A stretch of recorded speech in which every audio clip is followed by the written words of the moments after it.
Welcome to another S&P 500 analysis. This is the weekly edition.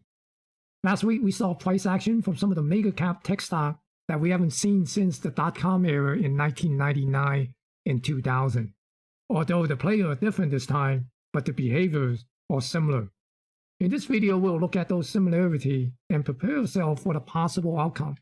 As usual, we'll look at the price action of the S&P 500 and the other major market indexes, the market sentiment, market internals, US dollar, 10-year yield, oil, gold, and silver to see what they are telling us about the market and where they are headed.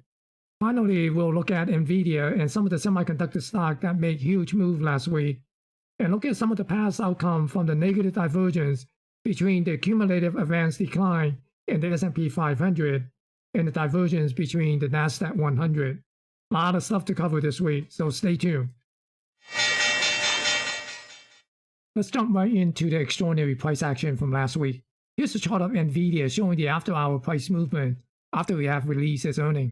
You might think it must have had a blowout quarter for the stock to move up by 30% and increase its market cap by more than $150 billion in a matter of minutes.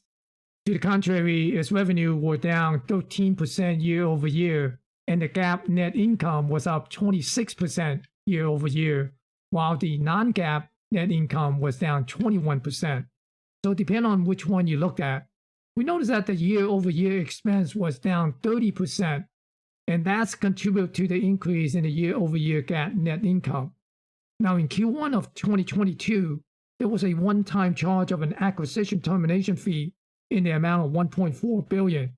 And if this one-time expense was back out, then the GAAP net income would have been down year over year.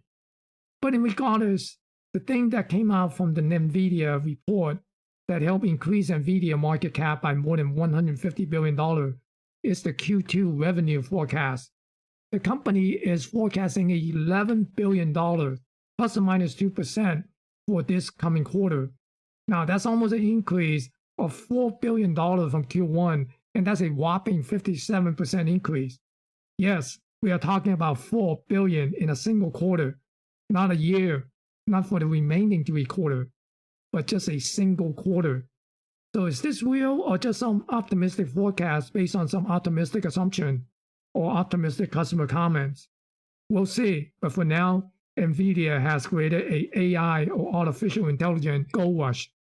We saw many semiconductor stocks surge last week on the backdrop of AI and NVIDIA, and many companies that have any inkling or have mentioned AI, its stock price also surged. This is how it was with the dot-com hype.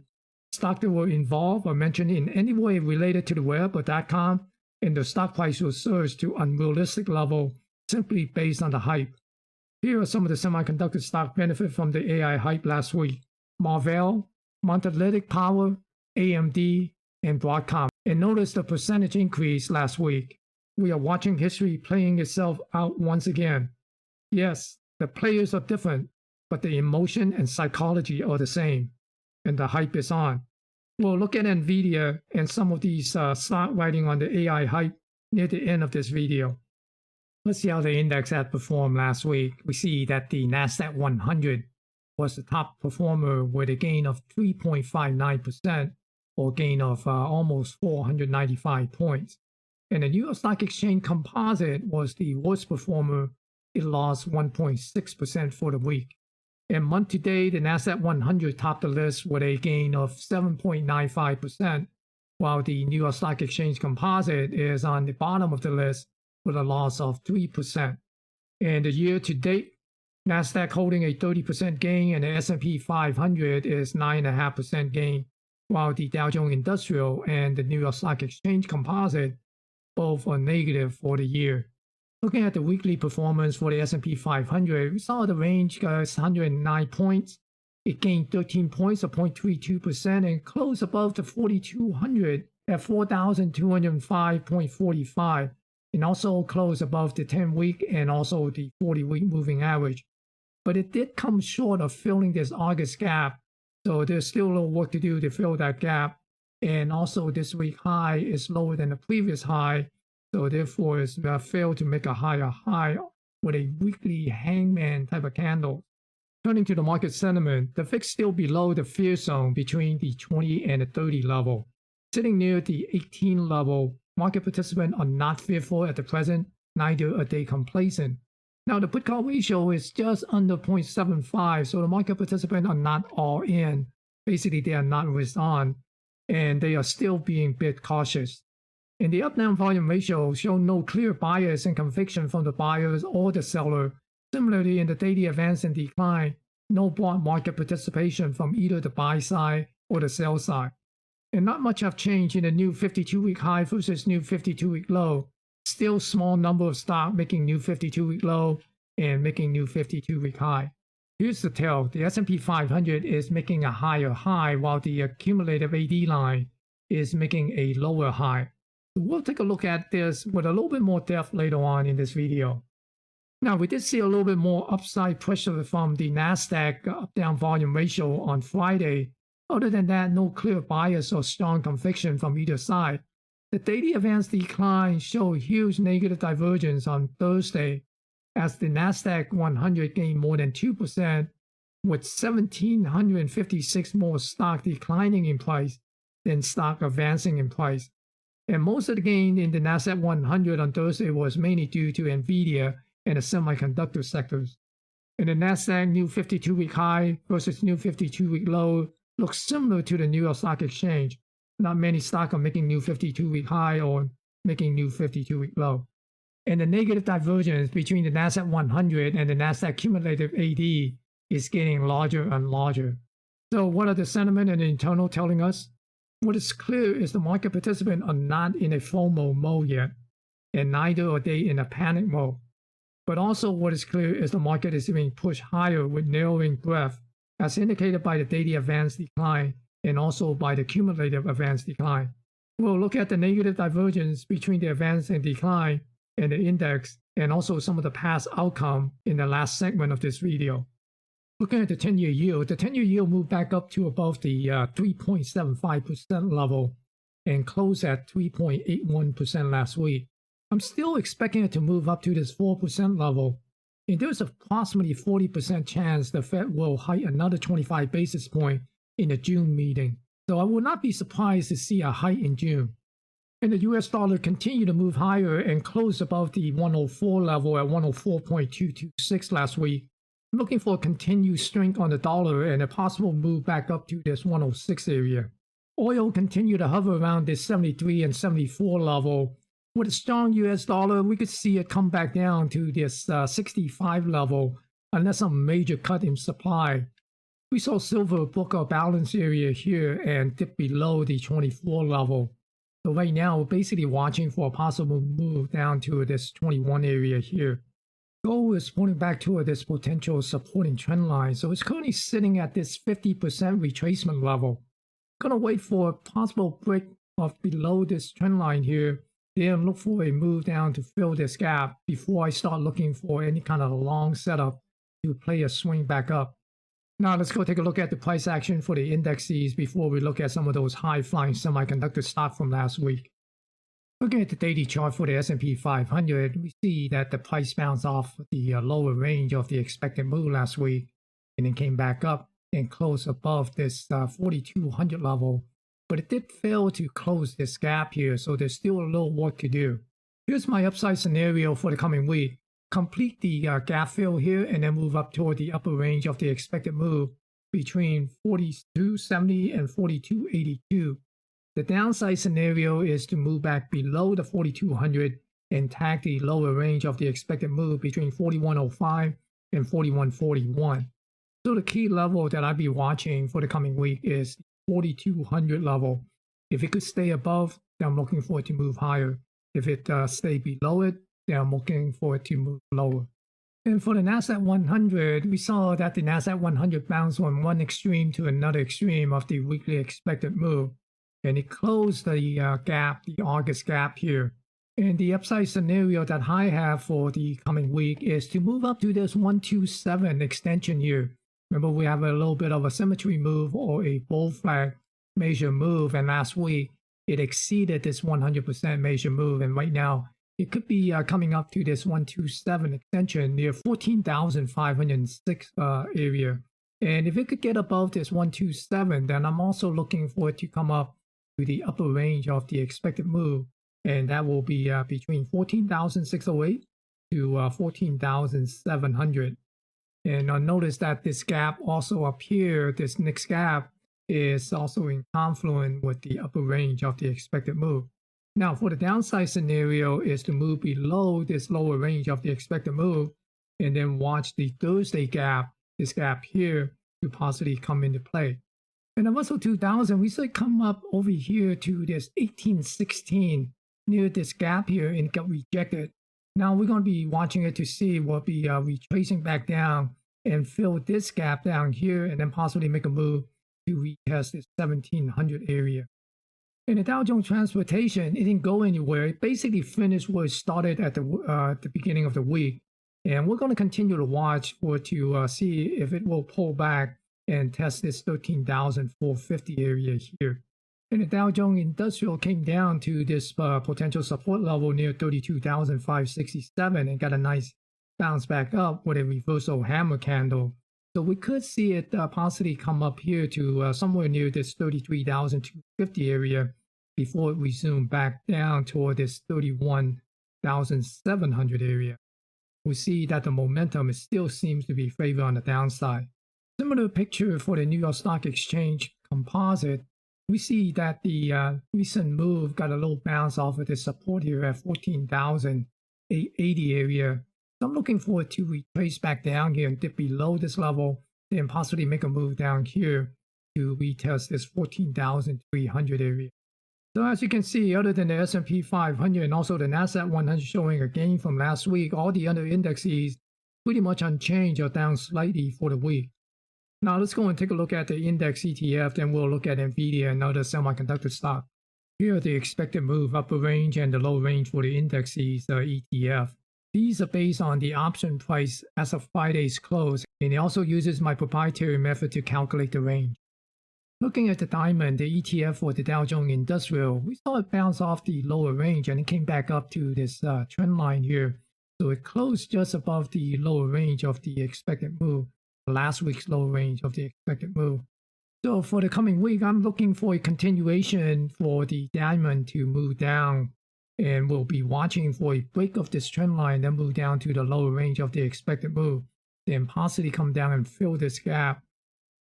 And for the SPY last week, we also saw it came down to the lower range of the expected move and it got a nice bounce and came back up, almost filled this August gap here.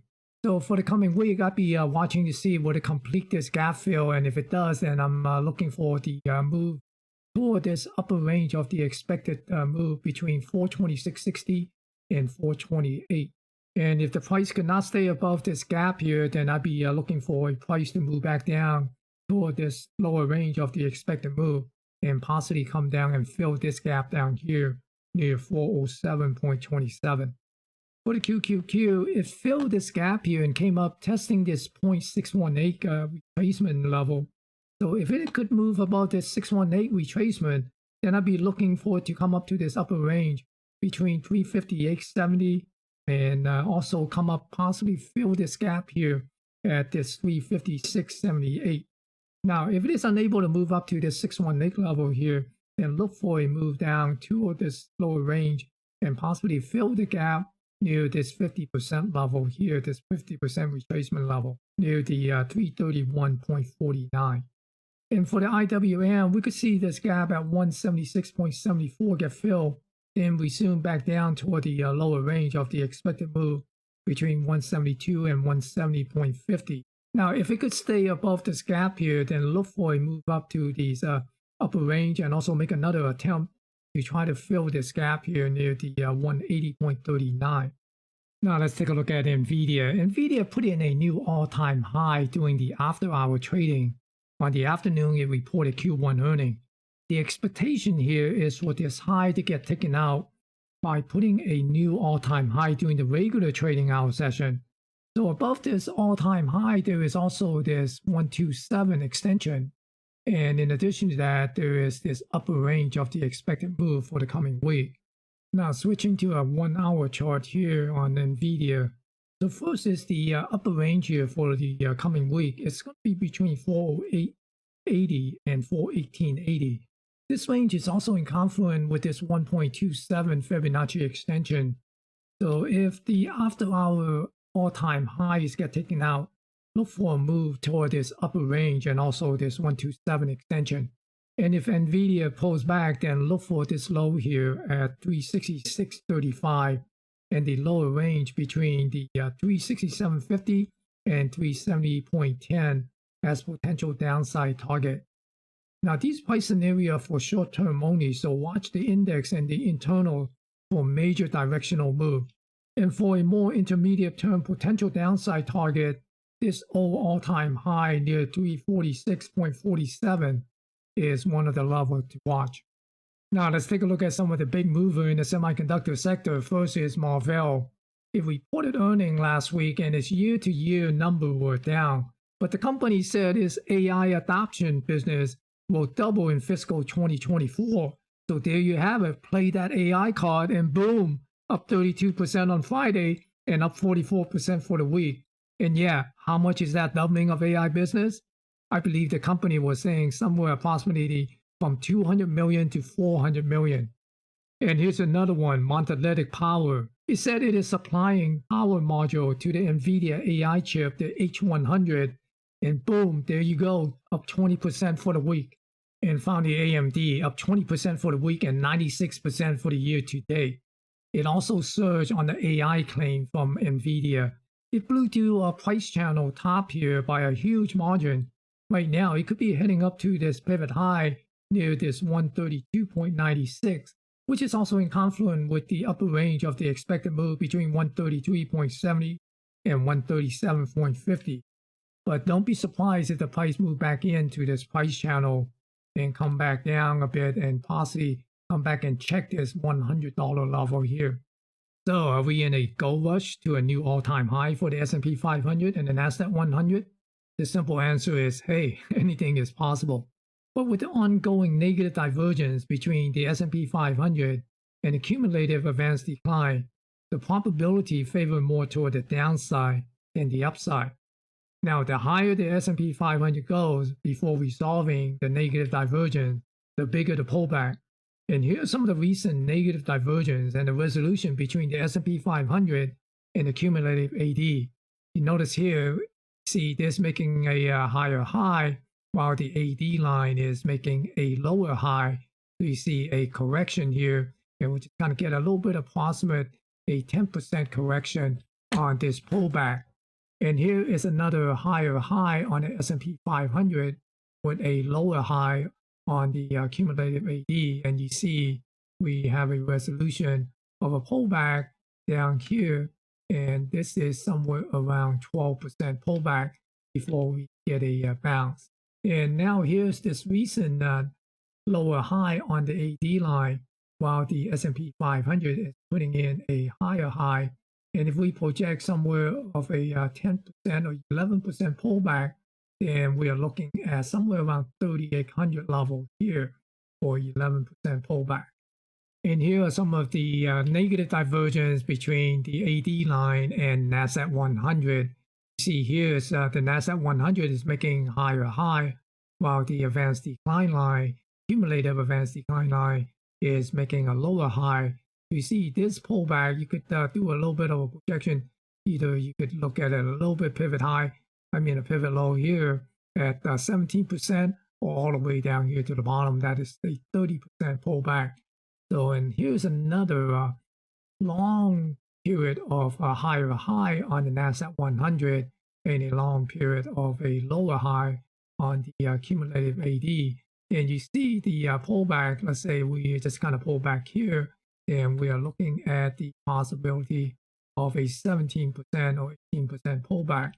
And again, we see another lower high on the AD line, while we get a slight higher high on the Nasdaq 100. Again, we see a pullback of 24% on this one here. So we are looking at a recent higher high on the Nasdaq 100, while the advanced decline is showing a series of lower high So if we do just a modest 17% pullback here, we are talking about somewhere around 12,200 level. And if we are talking about a 30% pullback, then we basically are looking at this, pretty much somewhere around this January low here, and talking about somewhere near the 10,000 to 11,000 level. So in summary, although the market appears to be calm with some backdrop of excitement from the AI hype, but the behavior and the hype behind AI are very reminiscent to the dotcom era. And with the narrowing of the stock pushing the SP 500 and the Nasdaq 100 higher, be prepared for a fat lady to come out and sing. I'm not calling a crash for the market, but I do see a lot of red flag telling me history is about to repeat. And I am standing close to the door to avoid getting stampede when the music stops. So I hope you find the content informative and useful. Go visit my Substack page for additional content and be sure to smash the thumbs up to give it a like and leave a comment to help promote this video. And if you are new to this channel and like to continue to watch these videos, show your support by clicking the subscribe button and subscribe to this channel. Thank you for watching and stay safe.